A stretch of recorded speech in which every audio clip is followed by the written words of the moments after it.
All right, we're official. It is Woo. official. Like, I just feel like every week I want to just start off by bitching about that doo-doo music. Yeah, Yeah. it just makes me so sad. Zach, I think we have to make our own, because I can plug in my own countdown video. All right. We just have to make one. All right, that's easy. It is easy. It just requires things like doing it. Oh. Yeah, I know. That's a thing. All right, let me get the script up here. Is everybody ready? Yep. All right, here we go. On this episode of the Culturesmash CAST, the dinosaurs are back and making money, but are they worth the dollar? Amazon's stealing my wallet with the amount of Blu-ray sales. And 2 goes from wicked to wicked fast. It's the Culturesmash CAST, episode 675 for July the 9th, 2025. I'm Stephen Lackey, editor of the Culturesmash CAST. Tina? I'm Tina Qualls, contributor to Culturesmash CAST. Zachy boy? I'm Zach, and this is Biscuits, and my ears are getting blown out because I need to turn down the volume, but there's a cat in my lap, and he needs the scritches. I mean, it's a real thing. It is a real problem. And listen, so to my subscribers, I see Samantha is already in here. I did say in my subscriber Discord 7-ish. So technically, we are on time. By 7-ish standards, we are on time. There, I turned Tell down me. the volume finally. 7 asterisk. Exactly, 7 asterisk. The new time zone. Alrighty. So join us every Wednesday night live on YouTube and Twitch, starting at around 7 p.m. CDT. Follow us on your favorite platform and join the show by interacting with us in the comments section. Special thanks to Skinny Mixes for supporting the Culturesmash CAST. Skinny Mixes are coffee, cocktail, and dessert syrups that are 0 sugar, 0 calorie, and 0 to 2 carbs. Head on over to skinnymixes.com and try some of their drink and dessert syrups, such as the white chocolate, salted dark chocolate, and salted caramel. They also feature a variety of cocktail mixes and water infusions. Spice up your coffee or cocktail with less sugar, calories, and carbs. Use promo code Culturesmash for 15% discount on your order. Alrighty. Tina, what have you been up to? I think you've been up to something interesting that we'll talk about, but what else? Anything? Not much. I got my Sinners 4K in yesterday, so I'm happy about nice. that. Saw the dinosaurs in our first 40X experience ever. Ooh, we'll get to that. Yeah, other than Nice. that is dodging COVID and sick kid and all that stuff. Not the COVID dodging. Yep. Yeah, I saw some movies. I did, and we'll get to those. Zach, you got anything to report that I don't already know about? Did we do anything over the weekend? I don't know. I don't think we did. We did. We had the 4th of July, and it just throws everything off, right? Well, I mean, yeah, okay, here's what I did on the 4th of July. I think I grilled. I think I grilled. I just was purposefully not celebrating the 4th of July and just chose to go to the movies. I went and saw movies. I watched K-dramas for 4th of July. I watched the fireworks via stream. All right. What did you say you did, Tina? I watched K-dramas.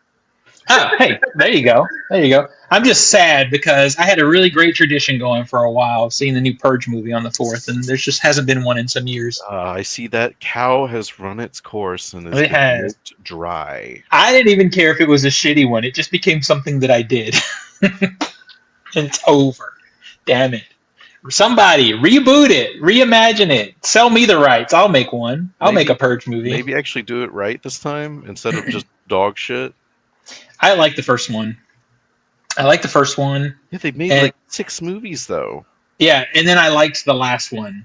And I really liked the last one because that movie really hated Texas. I mean, it hated Texas in such a big way. And I respect that. But anyway, yeah, so there was the 4th of July, and that was a thing. But yeah, I saw some movies, and Tina did too, so we'll get to that. Yep. And Nico also saw the same movie. Yeah, you guys got to go to the movies together. I mean, that's a thing. Yeah, it was nice. Right? That's special for you guys. Yeah. So, we didn't do a show last week, so we didn't talk about midnight movies. Zach and I saw some midnight stuff too. Oh boy, I got Yeah. sick towards the end of that one, but You did what? I got Oh sick. yeah. Like, Yeah. Okay, so the midnight movies, not last week, but the week before last were Evil Dead 2, which I mean it's Evil Dead 2. So Evil Dead 2. come on. You go. And You go to Evil Dead 2. Go. I've seen it 80 times. I don't care. It's And we'll always see it 80 more. You always go. And then Saturday night was Cabin in the Woods. Also fantastic. And like I think it was around like 12, like all day I hadn't been feeling that great. Plus I went to Pride earlier that day. Oh, well, let's recap this real quick. Let's recap this weekend. So Friday night, Evil Dead 2 at midnight. Then Saturday afternoon, we go to Pride for a while. And fortunately, 2 hours. Yeah, fortunately the weather wasn't too bad, but it was still warm. It was still pretty toasty. And then midnight that night, we go to see Cabin in the Woods. 2 midnight movies in a row, plus Pride was a lot to do. Now, I don't remember what Zach did Sunday, but I had band practice on Sunday and did a Sunday cinema movie watch that night. So, and I made Zach watch with me, kinda, but he was sick. So yeah, go on.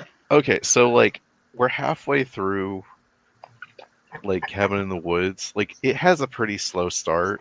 I'm gonna be real.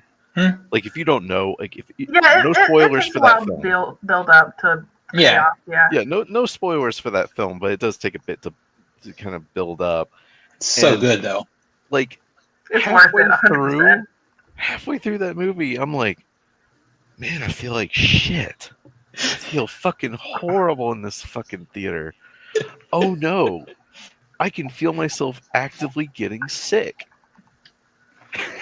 So like we get out of that movie and I'm like, I want to go home.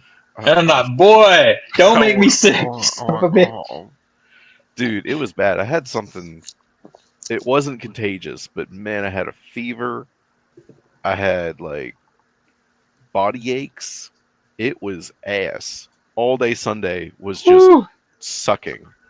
I was scared I was going to end up sick, but it didn't happen. I went to the doctor. That's literally how I was yesterday. Like, Nico and Evie went up to Nashville for the 4th. I stayed in Atlanta with the pup because our dog sitter fell through. And on his way there, like, he's literally like 2 hours from his dad's place, which is over halfway through the trip. And his aunt, who has come down for the event, posts, "Oh yeah, just tested positive for COVID." And she's staying with other aunts and uncles who are coming. Oh, Jesus. And so Nico's like, "Ah, shit." So we call his dad because his dad was around the aunt a couple days ago. And he's like, "I feel fine. I'm not showing any symptoms. I'm not testing positive for anything." So Nico's like, "I'm going to go on ahead. We haven't seen him in almost a year. He needs to see his grandchild. We're already halfway there.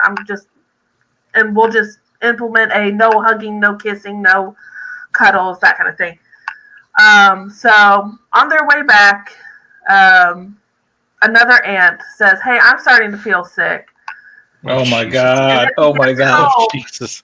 Yeah, he gets home and we're just hanging out. And then I start feeling like this little, I don't know, maybe I was psyching myself out. I was feeling like this little sensitivity in my throat. And then the next day I wake up and I'm feeling like shit. So I test, it's negative. I'm not running a fever. Nico's fine. Evie's fine. So, we take the precautions that we need to. And today I'm just perfectly fine. I'm like, motherfucker brain. Right? Damn. Dude, so in the chat, Samantha says, "You guys see each other more than," she says, "Jason and I," that's her husband. It's Samantha, you don't know. They are in, like, honestly, if they were living together, they would be in a common law marriage at this point. Probably. It's to the point now where when Zach's girlfriend calls while we're out doing stuff, she's like, "Sorry to interrupt date time." Yeah. She's like, "Oh, you hanging out with your boyfriend?" Like, yeah. And this is not, and we're even actually off season as far as filming. Wait till filming shit starts. Holy shit. Oh, dude, when we're filming, like I'll literally see him like 3-4 days a week. Yeah, at least. And then there are times when we're filming and we'll film like 2-3 days a week, and then we'll have midnight movies another 2 days a week. Jesus. I mean, like this week there's midnight movies, and what are we doing, Steven? Oh, we're going to see Superman on Thursday. Okay. So Thursday night, Friday night, Saturday night. Okay, yeah, but we're not just seeing midnight movies. We're doing Superman Thursday night, and then there's a double feature on Friday night, and then there's another double feature on Saturday night. So we're seeing 5 movies. Yeah. Like, in the span of 3 days. Also, I forgot to tell you, I haven't told you this yet, Zach, because I just went and booked it. What day of the week is the 15th?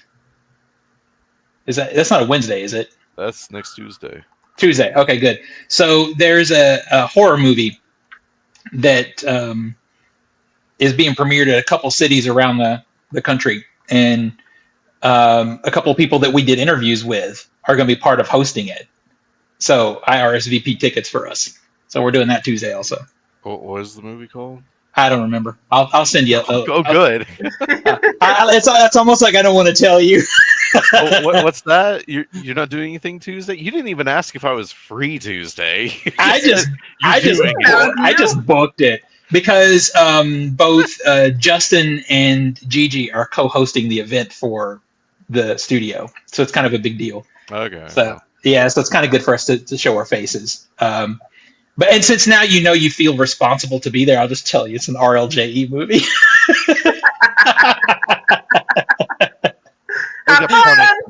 Like a punishment.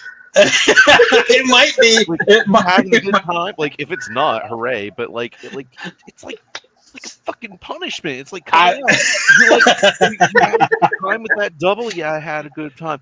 Well, guess what? We're gonna watch The Exorcist too. It's like a punishment. It is. So for anyone who's listening that doesn't know this, the best place to find RLJE movies are on DVDs and Blu-rays in the Goodwill for $1, or in Dollar Store. In that Dollar Store dollar movie bin. That's where all their movies end up because reasons. So I'm hoping for the best though. They have hit some out of the park. They've done here and there. They'll have a good one. So either way, we're doing it for the support more than anything. But yeah, I mean, I booked it. I just assumed you would go, but I'm good. I'm going either way. You're doing it for the content. 100%. Also, hey, okay. Yeah, at least it's at Green. It's in Inside Baseball, but it's at Green Hills. It's in the good theater with the good seats. So it's not at like the dumpster fire. Okay. Yeah, it's not. We don't have to go to like Hollywood 27 or some nonsense. The dumpster fire. Yeah, exactly. So yeah, to make a long story longer, yeah, we end up seeing each other a lot. It's kind of crazy. It's funny. It's really funny. What about my beard? They're referencing KJ is Zach's beard because you guys. Oh, got it. All right. I see. All right, let's get into the real discussion. The box office. Oh, jeez. Yeah. So I didn't even know this was back in theaters. Number 10 is This Is Spinal Tap. Yep. 41st anniversary release. I know there's a new 4K coming, and I'm excited for that. It made $931,000 opening weekend. Yeah, that's their shit. I love Spinal Tap. If it's showing near you, you should go see it. Number 9 is Materialist. It made $1.3 million. It's made $33.5 million so far. I mean, for that movie, it's probably pretty good actually because it's a smaller movie. Now this one. And number 8, Mission Impossible: The Final Reckoning, made another $2.7 million. It's made $191 million so far. The movie should have been so much better. Number 7 is Lilo and Stitch. It made $3.9 million. It's made $408 million domestic. It's $1 billion movie now, though. And guess what? What? Because y'all went and saw this, now they're making a sequel. Tangled live action. That's back on the docket now. So and they're also making the Lilo and Stitch. They're making a Lilo and Stitch sequel. So if you're tired of Disney remakes, you're like, oh, thank God they were taking a break. Break's over. Because y'all went all this. Listen, here's the thing. Here's the problem, though. It's actually pretty good. I liked it. And also the How to Train Your Dragon live action, also really good. So man, it only took them 15 years to finally get a good live action remake. Sometimes it takes that long. But you know this is a fluke. It's not going to be the norm. Well, of course, it's not going to be the norm. That's Oh my wait, point. I've only ever found one good thing in those bins, the OG TMNT. That was pretty good find. But was it on DVD? Because if it was on DVD, I don't know about that. Yeah. Number 6 is Megan 2.0. It made 3.9 million. It's made 18 million so far. This movie is doing so poorly. The head of Blumhouse is coming out and basically apologizing for it. It's such a stupid thing, though.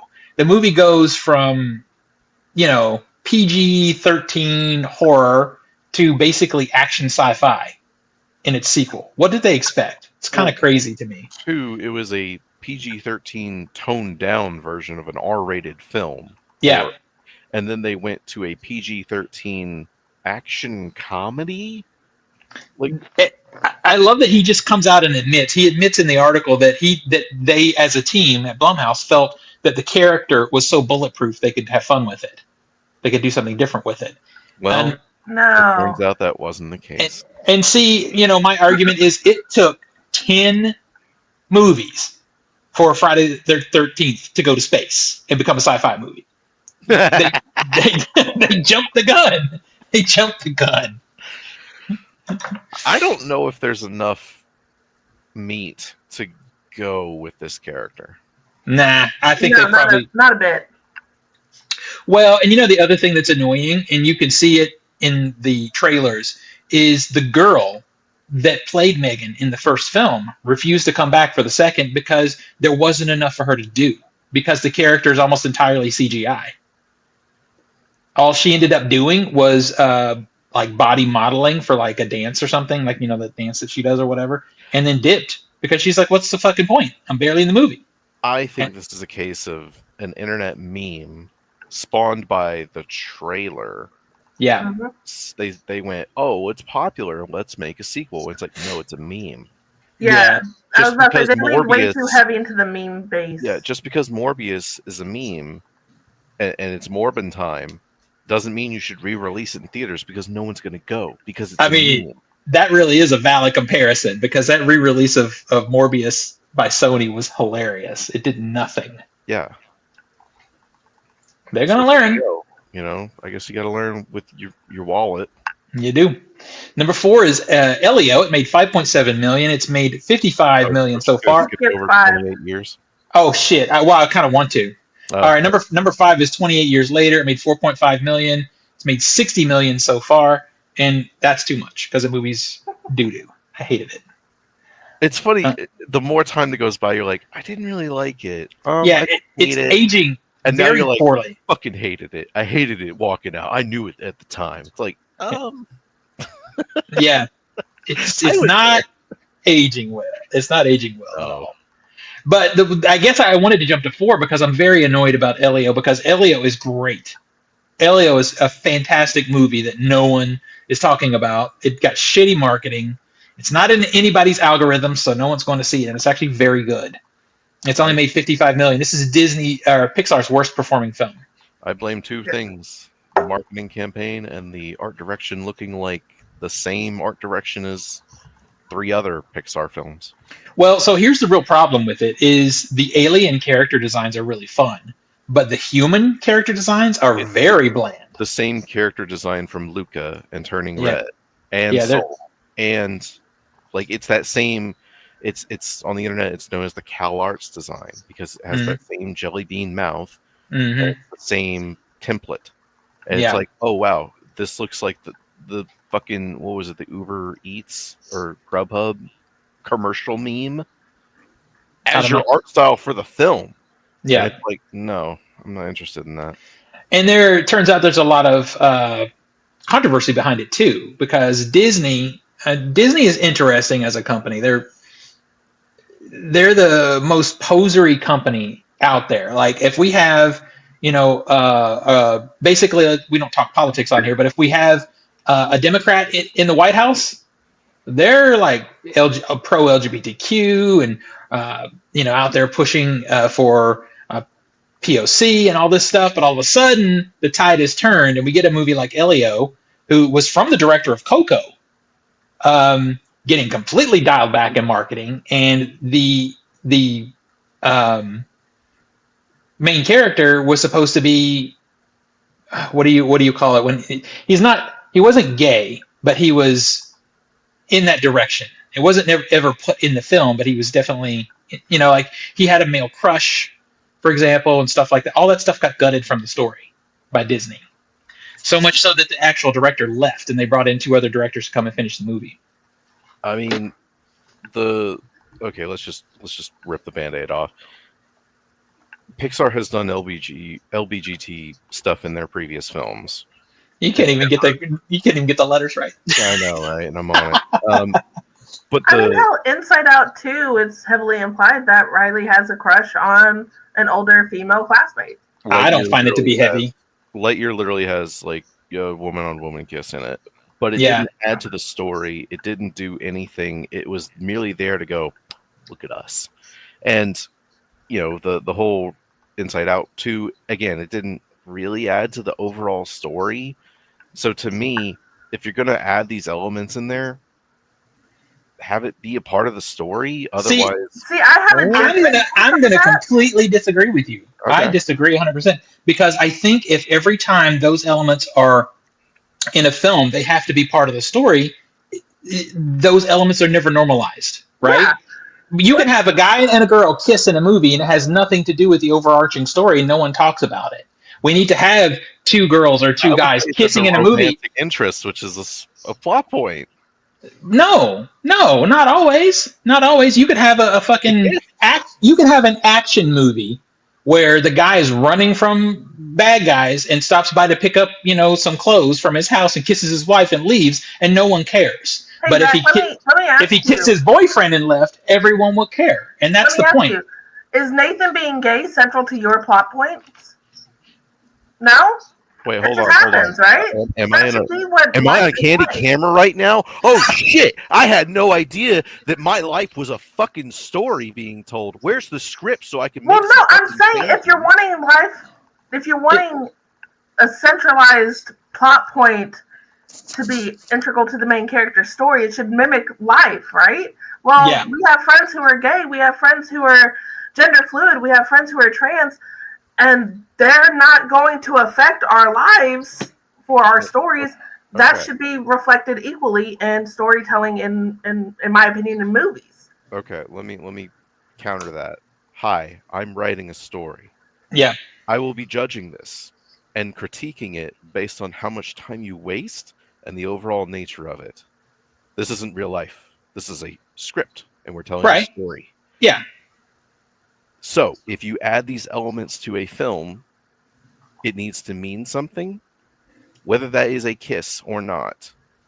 So, but my issue is it's never been used as a plot device in a Pixar film. It's been used as a look at us, we're progressive, almost like as a wink towards the audience. Like there was a kiss at the end of a Star Wars film, and it felt like it was there so that articles could be written online.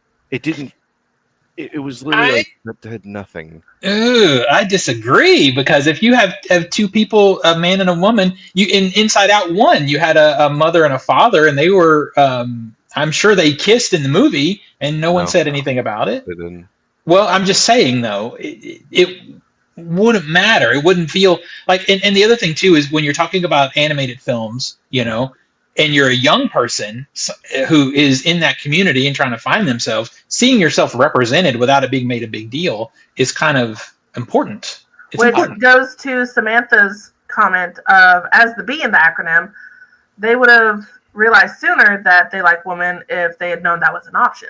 Well, as the B in the acronym too, I can point out that in Up, there's a kiss between the two, the old man and his wife. Why is it in there?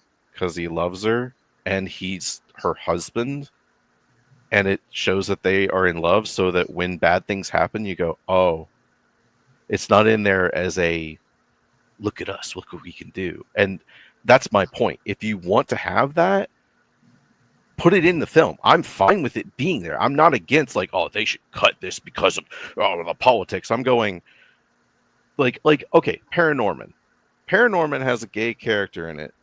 and it's revealed at the very end why this character has been so disinterested in the hot chick because he has a boyfriend. Funny, because it is a setup of a joke that works and explains his character throughout the entirety of the film. It gives a recontextualization to his character.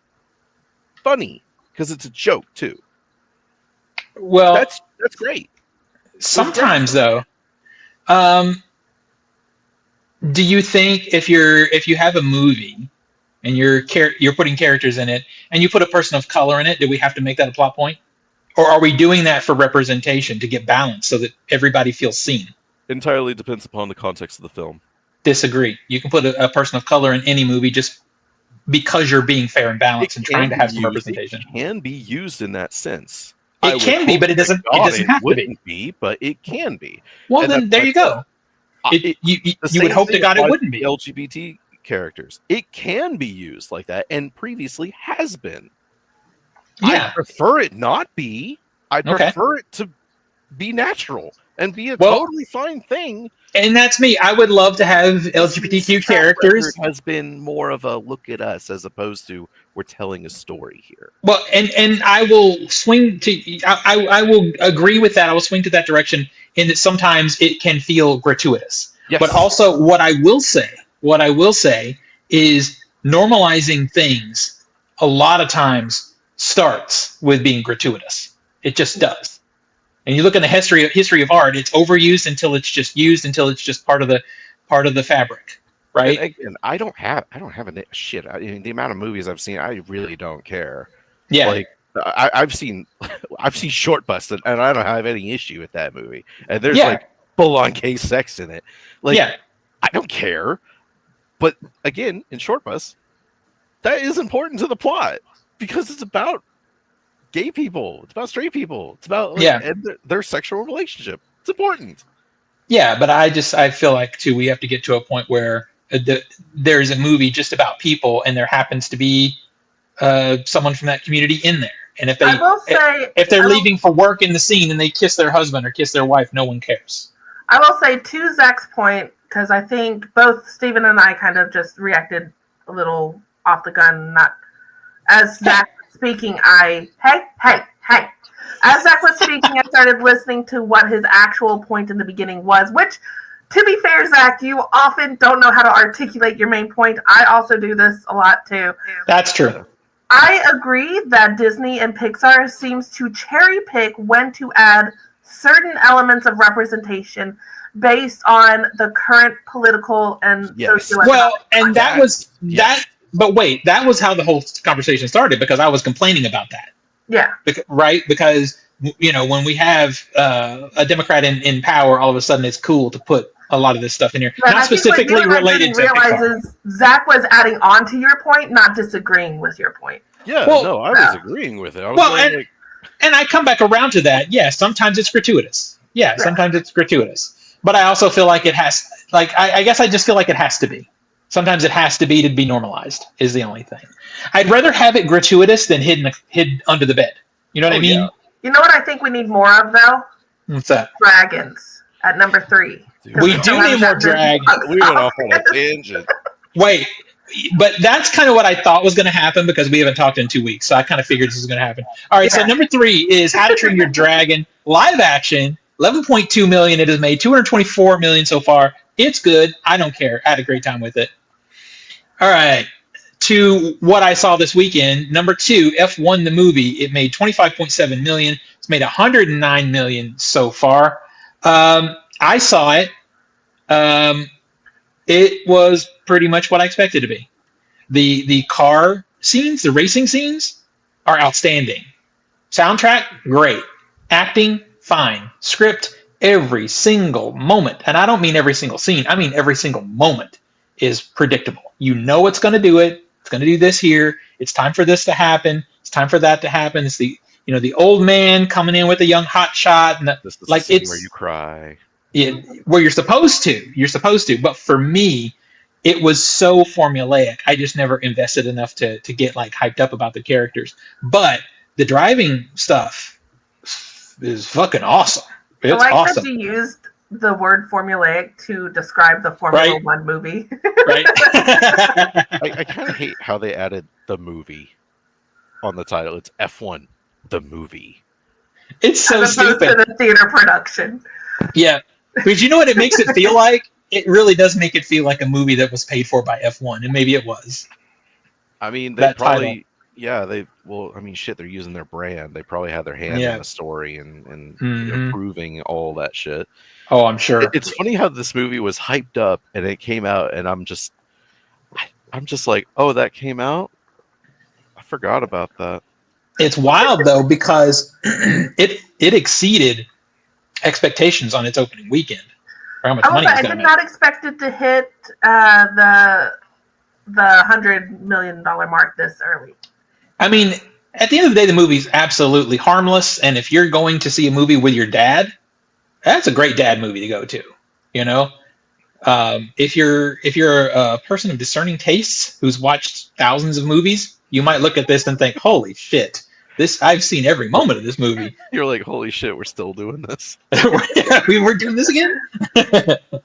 But yeah, it's fine enough. But the driving scenes, yeah, chef's kiss. Number one over the weekend. It's better than this one, Jurassic World Rebirth. $92 million, $147 million for the entirety of the weekend. Or like Jurassic World Afterbirth. All right. Opening this weekend, there's only like one movie. That is it, and it is Superman. And currently on Rotten Tomatoes, it's set at 85%. Me and Zach will report back to you guys. We're seeing it Thursday night. Samantha, I'm going to hope you were saying expertly done to me because, yeah, thank you. I will say, if this movie sucks, Steven, we might have to take a break. we might have to take a break, okay? Because I feel like an abused housewife at this point. I've been really putting Zach through it the last month or so.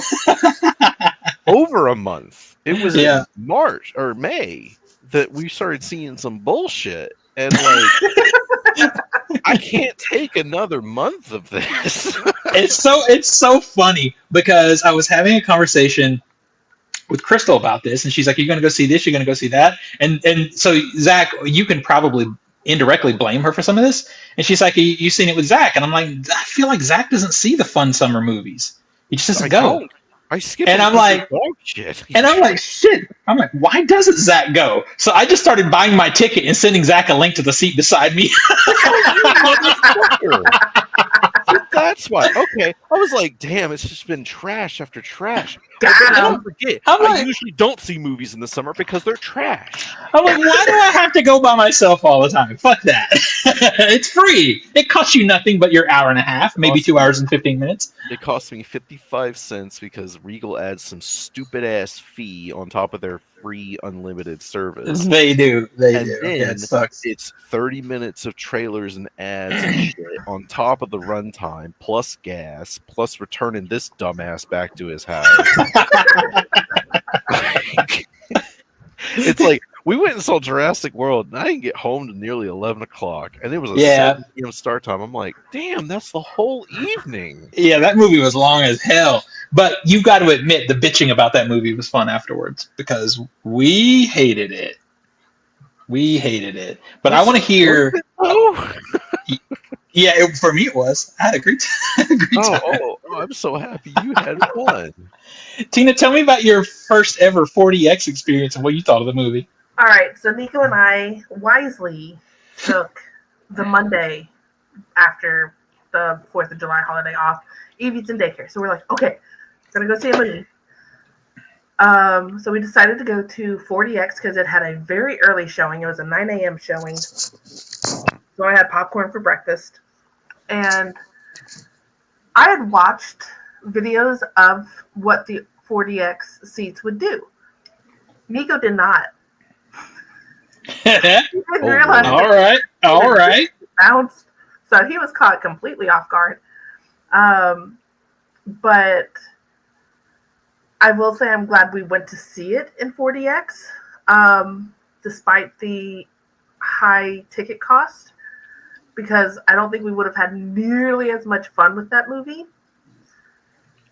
And whoever designed the dinosaurs needs to be fired. legitimately needs to be fired. Were we wrong in describing them looking like doom demons? No. Yeah.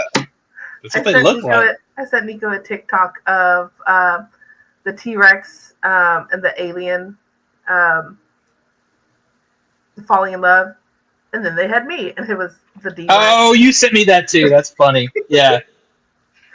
And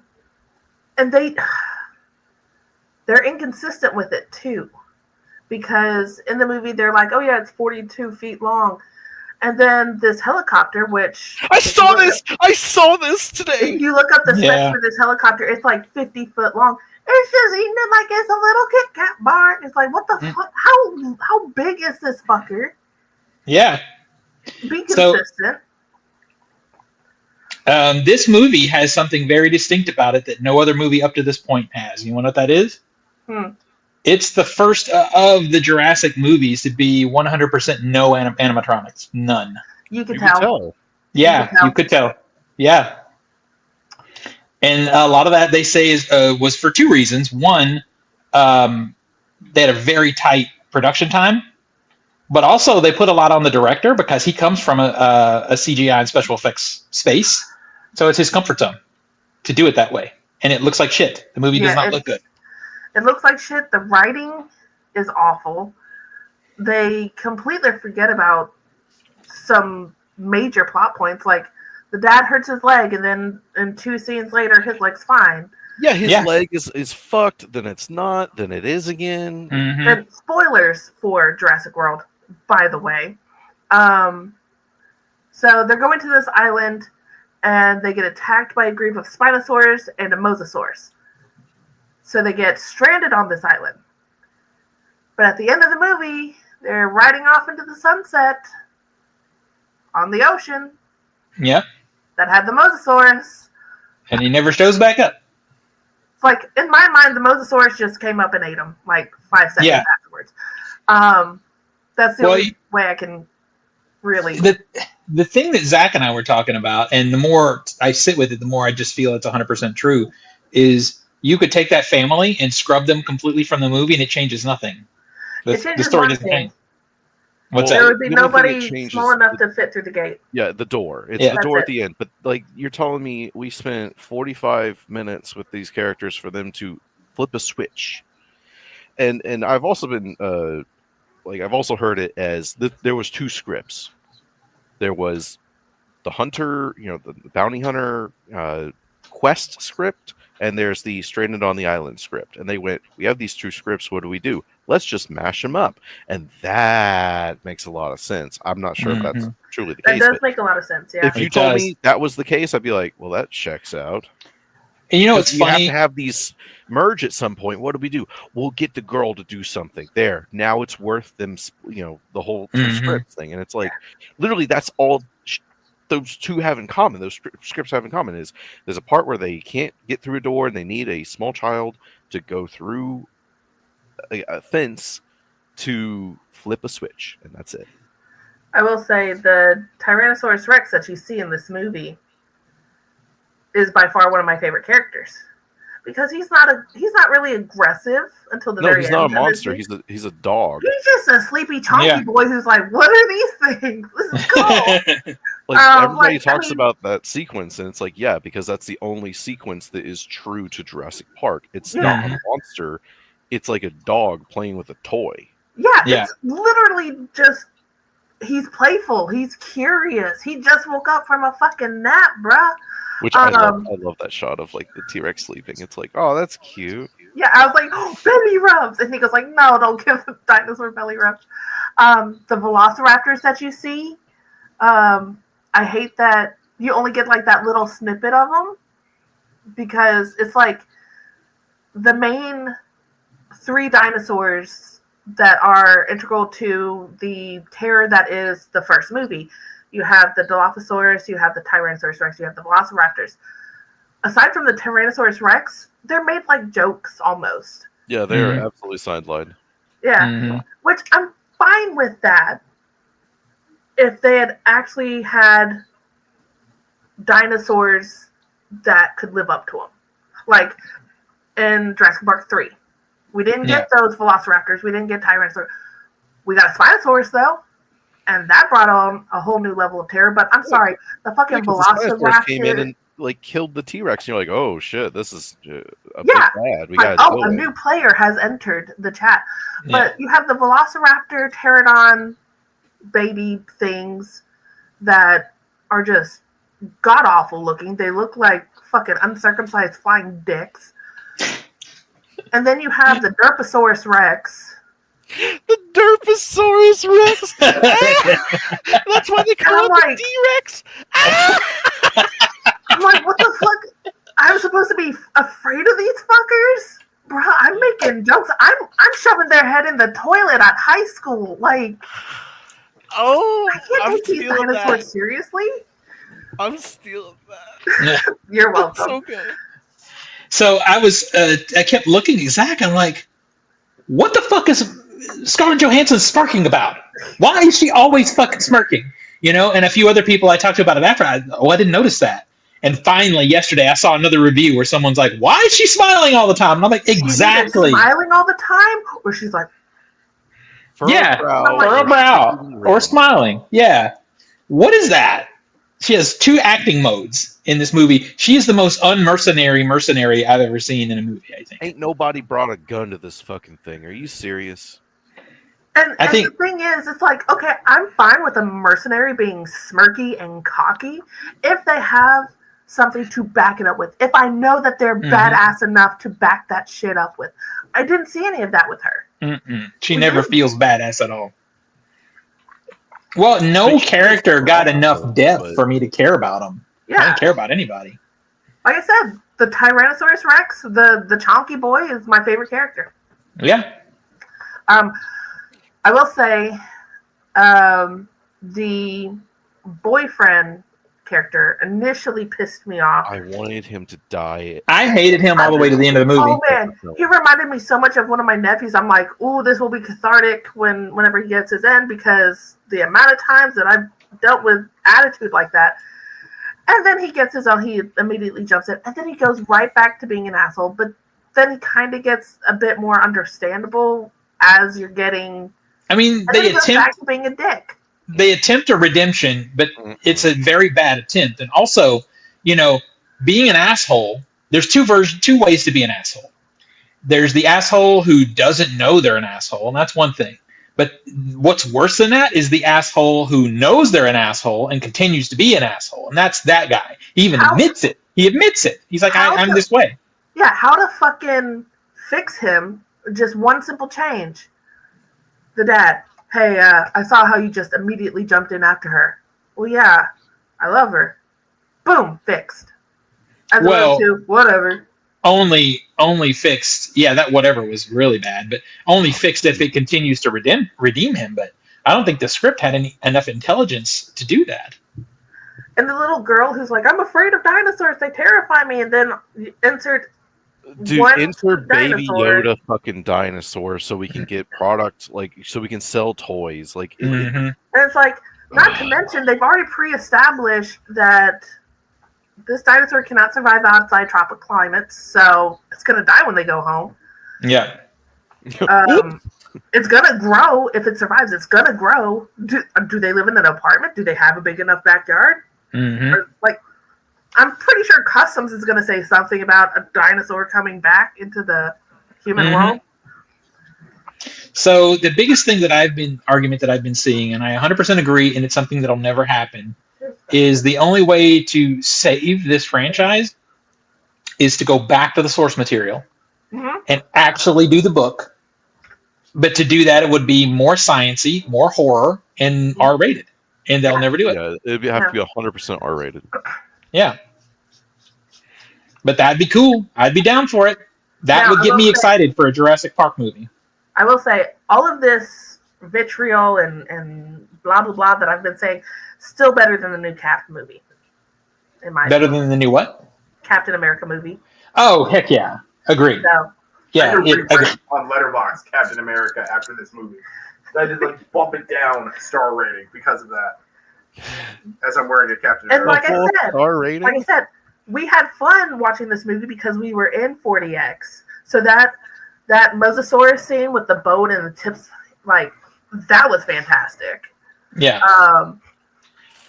And you overall enjoyed the 4DX experience? Oh yeah.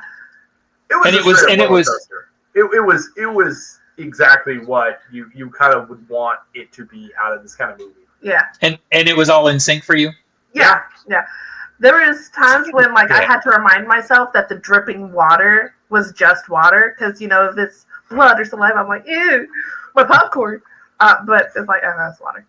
Yeah. But yeah, we didn't notice any out of sync or missed timings or anything like that.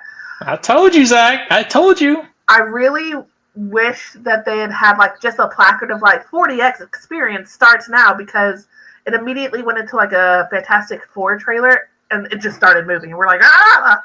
Yeah. They don't do that anymore. Not for 4DX. They don't do that for 3D movies. It just starts. They used to have a splash screen that would come up and tell you, put on your glasses or get ready. Because the 4DX seats, actually, some of them have seatbelts in them, I've noticed. Yeah. Ours didn't, but... Did you guys get the Odyssey trailer? No, we were there before we were not expecting that. So as soon as like it starts, he and I just look at each other. We're like, whoa! It's also like the last thing, because you know how it's usually like trailers and then Regal, AMC, like miscellaneous movie theater intro, and then the movie. You have the Regal roller coaster ride, which that in 4DX is fun. Yeah. And then the Odyssey trailer, and then the movie. Yeah, the Odyssey trailer got attached to Jurassic World. I get that because it's Universal's like thing right before their film. Yeah. Mm-hmm. Which it's just a teaser. It's not really showing much, but I was not expecting a trailer. I still haven't seen it. I do have a question for you. What aspect ratio was it in? I don't know. I'd have to look. Were there black bars, or did it fill the whole screen? I think it filled the whole screen. Okay. The reason I ask is it's going to be entirely shot with IMAX, so the whole film is 1:43. So I'm curious to know, how they're doing the trailers. How they're doing it. Yeah. If it's going to be, general release is 185, and then everywhere else is 143, or how they're kind of. Yeah, it'll be interesting to see. Right now, nobody knows. I mean, this weekend the IMAX trailer is going to be attached to where it's going to be fully in 143, but I don't think there's really anything in that teaser to show it off, really. No. I know Steven hasn't seen it, but it's a lot of dialogue of two people talking and then a shot of like an ocean. It is almost entirely Tom Holland and John Barenthal talking, and it cuts to like shipwreck debris. And you see Odysseus on like a wooden. Spoilers. Float. I'm actually surprised there was even a trailer at this point. It seems really early. It does say like to the one there. I mean, to be fair, Nolan always does this. A year out, he'll put a teaser out. He did it with Oppenheimer. He did it with Tenet. Yeah, he always does it. I mean, I will say this: even as a 1080p like copy I saw online, I was like, man, this looks detailed, like crispy detailed. Yeah, you need to IMAX. You need to send me that, because I'm not going back to Jurassic World to see that trailer, but I'd like to see the teaser. I don't think it's online, but I have my ways. No, I know you do. All right, so let's talk about Film Ball, because this is we should see some pretty interesting shifts in our games based off the last couple of weeks. So for the second round Discord game, in fourth place with 250 million is Steven. Damn it. Sorry, Steven. In third place with 333.8 million is Kevin. Only about 6 million in front of him. In second place is Adam with 340.2 million. And still leading the charge is Crystal in first place with 611.9 million. In the first Discord game, the bigger Discord game, in sixth place with 46.2 million is Samantha. In fifth place with 74 million is Steven. In fourth place with 188.9 million is Nick. Marcus is in third place with 271.7, which he was in second last time we did this update. So sorry, Marcus, you're slipping. He's slipping. In second place is Frenchie with 291.9 million. And again, leading the charge is Crystal with 644.1 million. Damn. Crushing it. Yup. All right, and for our game, in fifth place with $76.1 million is Nathan. Now, keep in mind, these are not inclusive of the numbers that we just discussed with the box office. Yeah, because he is Jurassic World, right? Yeah. Yeah. In fourth place is Nico with 93.7 million. In third place with 330.5 million is Zachy Boy. Hey. In second place is Steven with 411.8 million. Let's go. And in first place, nearly like just shy of 200 million more than Steven, is me in first place with Damn it. 611.8 million. Damn it. Stupid ass Lilo and Stitch. Damn it. That being said, Steven, you still have, for our game, you still have Smurfs. Hell yeah. Let's go. You have one more of How to Train Your Dragon. You have two more of 28 Days Later. And then you have Clicker. Damn. I'm doomed. Yeah, I don't think you're going to make up the 200 million, especially since I still have some little sprinkles of movies here and there. I'll be lucky to hold second place. I don't think you Yeah, will. I don't think so either. Yeah. I'm gonna have a great month coming. Nico has Fantastic Four and Superman. And he has Eddington, which I'm not sure that's going to make him much. But mostly Superman and Fantastic Four. Nathan is getting that Jurassic World money. Mm-hmm. He still has I Know What You Did Last Summer, Together, Freakier Friday, and then and Zach still has F1, has Toxic Avenger, Nobody 2, Weapons, The Bad Guys 2, and he has about 2 more weeks of Elio still. So I still maintain that it's going to be me and Nico battling it out, but I think Nathan's going to get close, maybe. Maybe. I think Nathan's going to probably surpass you for third place. Yeah, I think so too. Because the Jurassic World is going to make so much money. It does. It just does. That sucks. That's simple. That's some bullshit. That is some bullshit. All right, so we got to... Go on. You know what else I think might be some bullshit? What's that? This is just my way of a segue. I have no real actual opinion. That was terrible. It's a Hot Wheels fucking movie. Yeah. So after Wicked for Good comes into theaters this fall, filmmaker John M. Chu will be trading flight for high-speed races with the Hot Wheels movie. According to Deadline, Warner Brothers, in partnership with Bad Robot and Mattel, has inked a deal with Chu for the live-action film. They cloned Tyrone, and Creed 2 writers Jewel Taylor and Tony Rettenmeyer have also come on board as writers.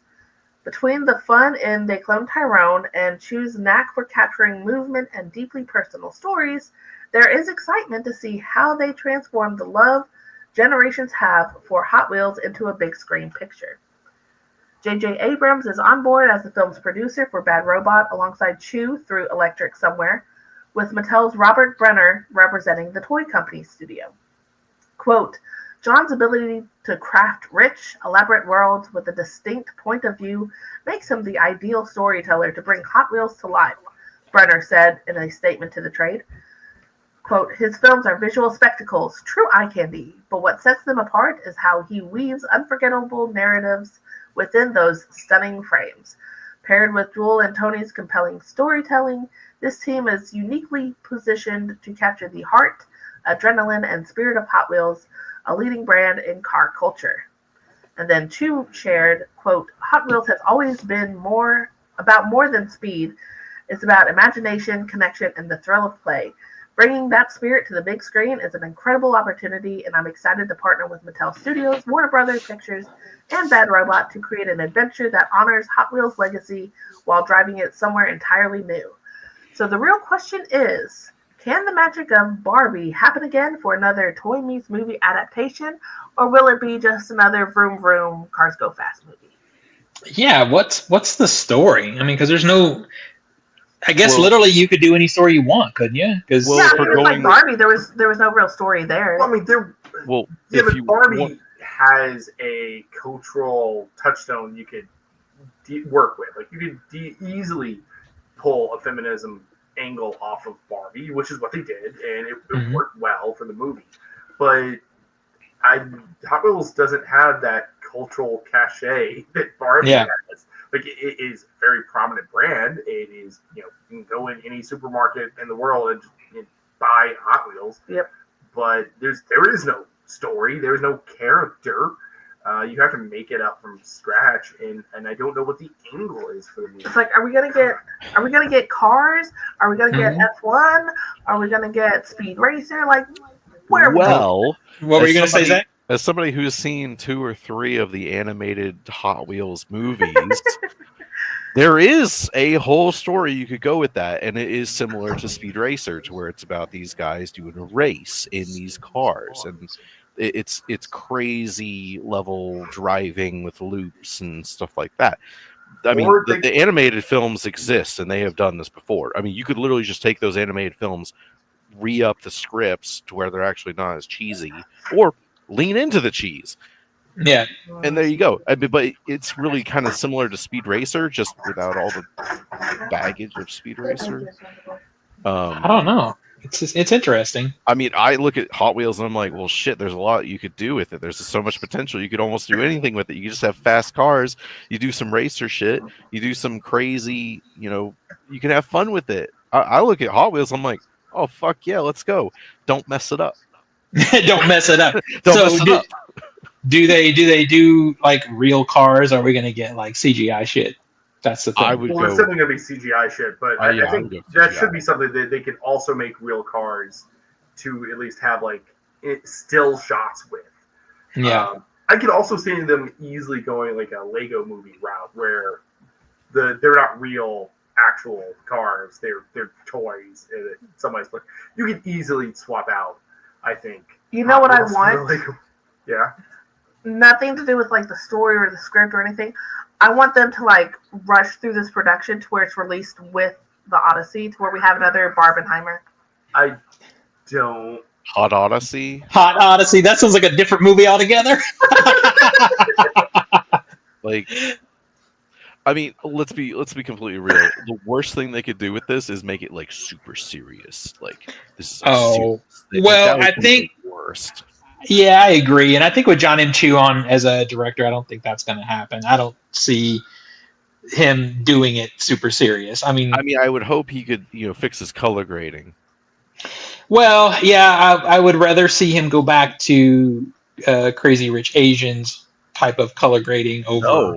No, that's the opposite end of it's- bad color grading. That's But super it's- saturated garbage. it's better than Wicked. I mean, it's No. better than Washed Out. This is polar ends. We have washed out and oversaturated to where everything looks like vomit.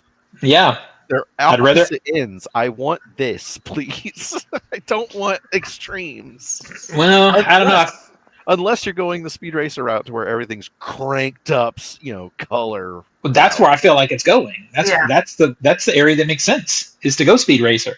Well, then please. Did you be like that? careful Did you like Go Speed Racer? You- Go Speed Go, Racer. Steve Racer, Yeah. go. Just- Be careful with your flesh tones because Crazy Rich Asians goes so hard in the color grading. People It look like does. they have high blood pressure. Yeah, it does. I literally just watched it the other night. Not good. I'm sorry. It's not good. I've seen it. It's not good, man. I saw that you watched it, but you didn't rate it. Yeah, because I watched it with my mom, and I'm like, this movie's terrible. I still haven't seen it. Well, I am cautiously, I don't know if optimistic is a word, but interested to see what happens with Hot Wheels. Because, yeah, I agree. I think there's fun to be had there if they do something fun with it.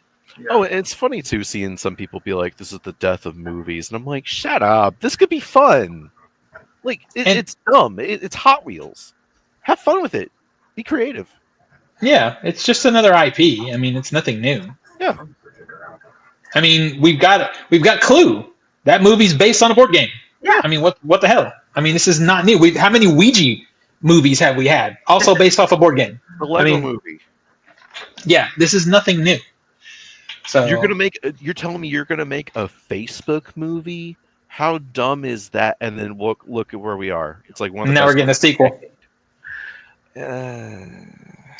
So I Please tell me it's going to be called like Meta. yeah, I'm interested because so much has happened. I mean, they really have to go a long way and really show him as the villain he is. And Well, I was about to say, interested. it depends on how they go about it. Are they going to blow smoke up his ass? Oh, they're not. Or They're not going to. They Yeah. did not do it in the first one. They're certainly not going to do it because it's the same screenwriter. It's Aaron Sorkin. But Yeah, the problem only is- difference is Sorkin is also directing this one Yeah, instead of Fincher. my scared part. I'm like, fuck, we can't get Fincher back in here because Sorkin is a good writer. He is not a good director. He's just. I will say optimistic also because he's not writing from scratch. It's again coming from source material that's already out there. It's based off of a book. Yeah, That's but it's the direction that bothers me. Man. yeah, it's scary. It's scary. We'll see. I'm interested though. Alrighty, so I want to talk real quick because we didn't do it at the beginning, but let's talk about all the physical media stuff that's happening right now because there's so much. So right now we do have the Criterion Collection sale happening at Barnes and Noble, and that's usually, I know for Zach and I, it's usually our focus, right? We're looking at what's happening, but at the same time, Arrow Video is having their Camp Arrow sale, which is usually a pretty good sale, and there's a lot of good stuff. I've been looking in that, and then for people who are more hardcore, Kino Lorber is also having a sale. And Kino Lorber is one of those companies that doesn't get thought about a lot when it comes to physical media, but they probably have a deeper catalog than they definitely have a deeper catalog than Arrow. And they put out a lot of 4Ks, a lot of good ones. Well, and Kino and Arrow, their Amazon right now is having a buy two get one free. What the hell? Yeah, on a ton of titles, box sets, 4Ks, Blu-rays. Oh my god! Some like not all of Kino and Arrow, but like I picked up Trick or Treat limited edition. It was in that thing. But that's Arrow. Yeah. Hey, you want that new A24 Warfare 4K Blu-ray that came out? Guess what's part of this buy two get one free sale? It's like what? And like I know it's Prime Day's going on, so they got crazy sales going on there. But man, I've been looking at the Criterion, and I check Barnes and Noble almost daily on like, do they have it in stock? And they can't keep this shit in stock. Yeah. And Amazon's like, hey baby, I got 4 titles here you want to buy. Raising Bezos Shit, funded we his get Venice this to you. wedding, man. We get this to you in a day and a half. What do you say, buddy? And I'm like, fine, okay, like for real. So I picked up 4 titles. Yep.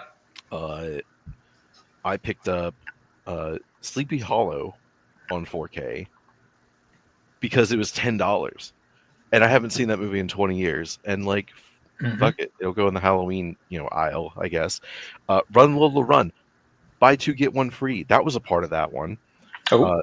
Jaws 50th anniversary with that new documentary. Yeah, that was in that sale. Guess what? I picked that up. And the Trick or Treat limited edition 4K Blu-ray from Arrow. Yeah, like, dude, I made out like a damn bandit at $70. Listen, and here's the other thing from a strategy perspective is if we don't get anything from Criterion this month, that sale's right back at you in November again. I know, but man, I want to pick up Sorcerer and it's out of stock. I want to pick up Anora and it's hard to find in store. I could always go to Amazon and get this stuff. But the point is, it's Barnes and Noble, and I'd like to go to a store and pick this shit up, and they just can't get it in stock. That's the thing. I am willing to forego the other sales to buy something in person. I don't know how many other physical media people are like that, but I definitely am. And if the Barnes and Noble that we have here would actually get stuff, they would get my money. I am 10 minutes down the road from my job to that Barnes and Noble, and I look at like their stock, and it's like, oh, they don't have it in stock. There's no reason to drive over there. Normally, I'm 30 plus minutes with no traffic to get over there, and you're telling me no, go over there and just see what they got. It's like, no, that's a lot of gas. The Barnes and that's Noble that driving- we go to has constantly, every time we go, I have found a copy of Venora. It's course like you that's driving 60 miles there and back. Well, and Just they have these Barnes and Nobles. We unfortunately don't have one. I wish we did, but there are a limited number of Barnes and Nobles that have every single criterion. They have the entire run. If you have one near you, I just want you to know I'm happy for you. But I hate you a little bit. A little. No, I'm happy for you. I'm super proud of you. Don't waste it. You don't waste it. Don't waste it. Some people don't have that. Exactly. It hurts. But yeah, so if you're a physical media collector, this is a challenging month. If you're just coming into being a physical media collector, though, if you're just starting, this is a great fucking time to do it because the deals are out there. No, it wouldn't, because you'd be like, let's just play a game. You don't have any of these movies that are on sale. You're gonna be like, oh fuck! Like, I mean, I can only buy so many because yeah. To be real, even for somebody who has a lot of them, it's still sensory overload. There's just so many damn sales right now. It's like, what do you do? What do you do? You gotta pick and choose. And shoot them in the leg. That's what you do. Oh wait, All right. here's one that just popped on my radar. Yeah, what's up? Wicked Part 1, 4K, $15.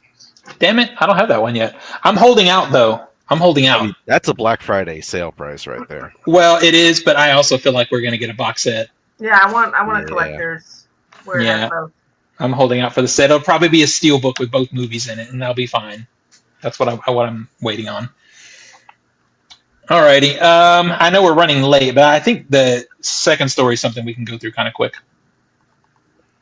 All right. Well. Oh wait. Is Nico reading this or am I reading this? Well, Tina, can you get it on the screen? Okay, I thought. You did. I wasn't expecting to be here. I'm not even supposed to be here today. Exactly. What is supposed to be here? I mean, baby. Okay, yeah. Michael B. Jordan's new movie version of the Thomas Crown Affair will be hoping for a big score in early 2027. Amazon MGM Studios is set to release the heist film theatrically and in IMAX on March 5th, 2027. Jordan directs and stars along with Taylor Russell in the feature film and follows Norman Jewison's 1968 original, the same name, starring Steve McQueen and Faye Dunaway, and later remade in the 90s with Pierce Brosnan and Rene Russo. In 1999, this has been a big month for Jordan, who stars in the Ryan Coogler-directed Sinners, which is off to a hot start at the box office for Warner Brothers, and just came out on Blu-ray. He teased his take on the Thomas Crown Affair during a video segment at CinemaCon earlier this month, telling the crowd that he was busy working on the film in London. Quote, "This isn't just another remake," he said, before adding, "It's a kind of movie that demands the big screen." I actually haven't watched the original, but I really like the 90s one with Pierce Brosnan and Rene Russo. It's one of the reasons I put this in here because I knew that you liked the remake. I'm sure Zach hasn't seen either of them. I've seen the opening scene of the remake, and it was slick. That whole movie is slick and hot. It's also very hot. It is definitely. Are we describing a movie? It is a formative movie of my teenage years. I will admit that. I mean, it's John McTiernan before he got put in a movie jail. Yeah. It's interesting.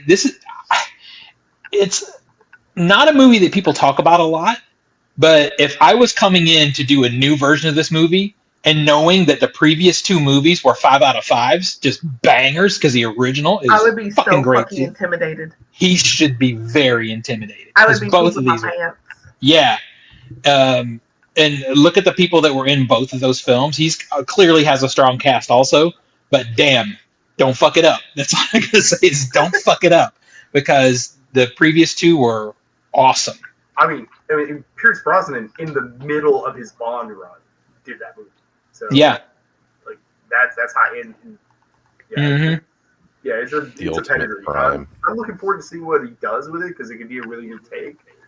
but I mean, it just has to be a hot, sexy, cry heist movie. That's all it really is. Yeah, it has to be all of those things.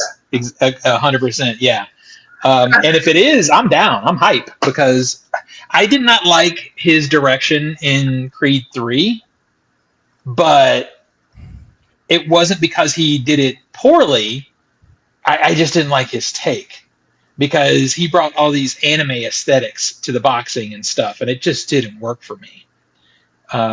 It was purposeful what he did, but I did not like it.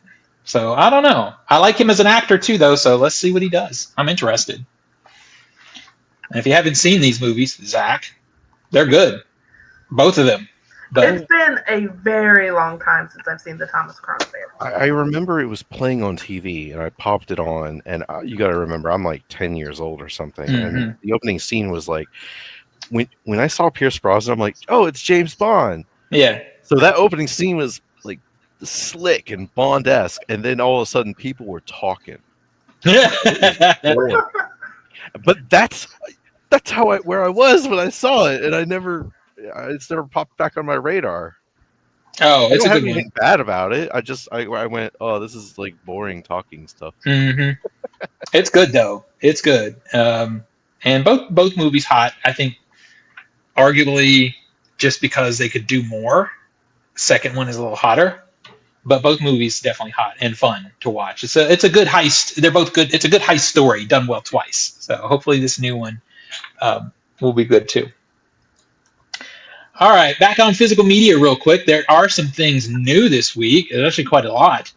Barry Lyndon is out on 4K. That's an upgrade from Criterion in a digipack. Fallout Season 1 is on Blu-ray and 4K. I finally finished it. Still need to finish it. Clueless. It's good. I liked it. It's good. It's not like takes place in like my favorite setting ever, and then they've already greenlit season 3. yeah. So Like, I gotta catch the fuck up. I haven't played the game, so I'm just kind of watching it to watch it, and it has Walter Goggins in it, so I'm like, okay, let's go. Clueless is out in a 4K. Grave of the Firefly, Zach, in a steelbook, in a special edition steelbook. There you go. man. So you can I'll cry tell you and what. rest your case. I tell you Yeah. what, if I get that steelbook, it'll just be sealed and on my shelf. It'll be contained, so it can't hurt me anymore. If you need something bland to sleep to, The Amateur is out on Blu-ray and 4K. Until Dawn, you want a bad movie. That one's out in a 4K. Abigail gets a 4K upgrade, and In a Violent Nature also gets a 4K steelbook. So if you want to see, talk about falling asleep, you want to see that nature walk in 4K, well, now you can, because that's really pretty much that shit wasn't shot in 4K. I don't think so. It was we got no money, and they're probably filming 1080 or at best 2K. Yeah, probably. So it's going to just be an upscale, but I hated that movie, so I don't care what they do with it. I just feel bad for people that spend their money. Man, dude, we got like such a unique experience to see that movie, and we walked out going, that was the biggest piece of shit. Yeah. I felt like we were going into the back of the Illuminati or something, the way they were treating us before we got to where the screening place was. It was a private event and fucking really nice. Super nice, like theater, good sound. Like, they cared. The projection was razor sharp, and then that piece of shit. And you had these nice chairs with ottomans and a table with a little light on it if you wanted to have a cocktail or a snack. Yeah. They were like chairs, like living room chairs with and like you could open the ottoman and there was a pillow and a blanket if you wanted it. It was like, holy shit, this place is nice. 3 times going into it, we were told not to film. I filmed. I don't care. It was such a lovely place, though. It really was.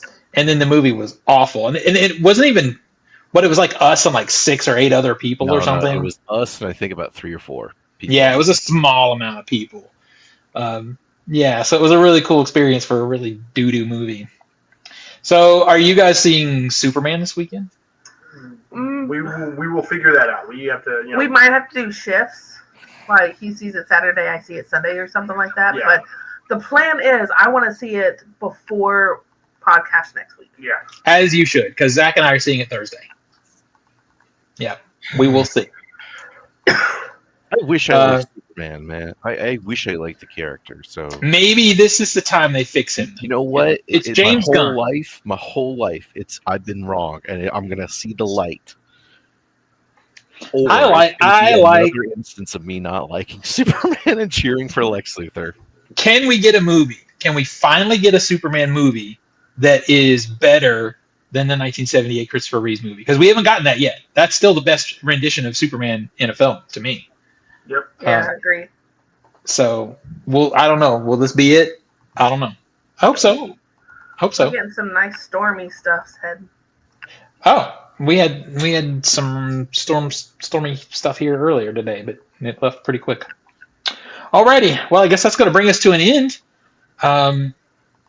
Tina, where do we find you on the internet? You can find me on most major social medias under Cheddar Popper, CheddarPoppr. Give me a follow on TikTok. I am now at 50 followers. Heck yeah. Nico? I don't know how many followers I have on TikTok because I don't post anything on TikTok. But you can find everything I do at nicholasqualls.com. I'm most active probably on Blue Sky and Instagram. Just follow me there. And not much else going on right now, but follow me here on Culturesmash. Follow Zach? You can find me in here with my cat, Biscuits. But you can also find me on Instagram. I'm Master of the Matrix 91. And you can find me on Discord and Steam as a Dangerous Meat Lunatic. And, of course, you can find me on Letterboxd, Master Z91. All right. Follow me at everything OTS Movies, but that mostly is TikTok, YouTube, and Letterboxd. I am on Instagram, but that's mostly just reposts of TikTok. So if that's your platform of choice, then there you go. But yeah, follow me on all those spots. Right now, I'm doing a project to try and put a Letterboxd review out for every single movie behind me. Oh, my dear Lord. Good luck. Mm-hmm. I've already done 20.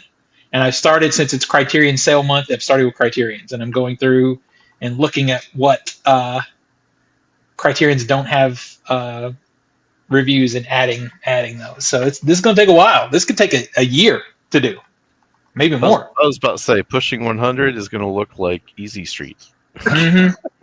But yeah, I'm doing this in TikTok videos, 10 movies at a time. I have about 3,000 movies back here, so you figure it out. 300 videos. 300 videos. It's going to be a long-ass time. But anyway, we will see everybody next week. Bye, everybody.